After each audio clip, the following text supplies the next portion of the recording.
আরও একটা ধাপ এগিয়ে গেলাম। কেন এই কথাটা বললাম তার কারণ হচ্ছে এই যে ছাগলটার আজকে একটা বাচ্চা হয়েছে।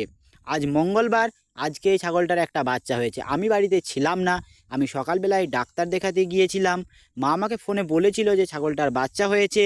মা একে গরম জল খাইয়েছে, মা ছাগলটাকে ফুলটা একটা জায়গায় ঢাকা দিয়ে রেখেছে যাতে মাটা না খেয়ে নেয়। এই সকলগুলো আমার মাই সব করেছে।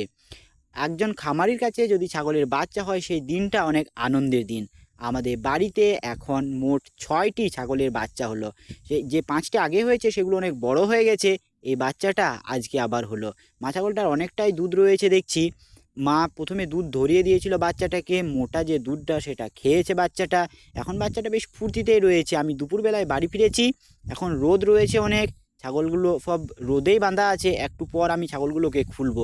এই যে বাচ্চাগুলো আগে হয়েছিল, এই একটা বাচ্চা আর ওই যে মাটার কাছে একটা বাচ্চা বসে রয়েছে, এই দুটো বাচ্চা সব মিলিয়ে মোট 6টা বাচ্চা হলো আমাদের বাড়িতে এখন। এবং মোট ছাগলের সংখ্যা আমাদের বাড়িতে হলো 15টি। আগে 14টি ছিল, এই বাচ্চা হওয়াতে 15টি হলো। এই সময়টাতে ছাগলের বাচ্চা হওয়া কিন্তু খুবই ভালো, কারণ এখন ঠান্ডা আস্তে আস্তে কমে যাচ্ছে, গরম পড়ছে আস্তে আস্তে। এই সময় বাচ্চা হলে তেমন কষ্ট হয় না একজন খামারির কাছে। তাই এই সময় বাচ্চা হয়েছে, খুবই ভালো হয়েছে। আরও 2টি ছাগল গাভীন রয়েছে, ফার্স্ট টাইম বাচ্চা দেবে।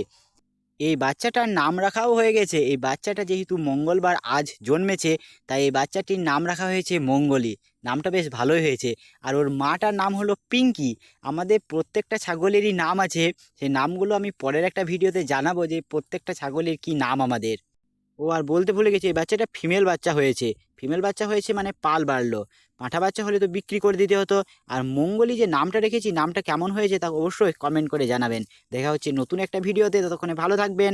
জয় কৃষাণ।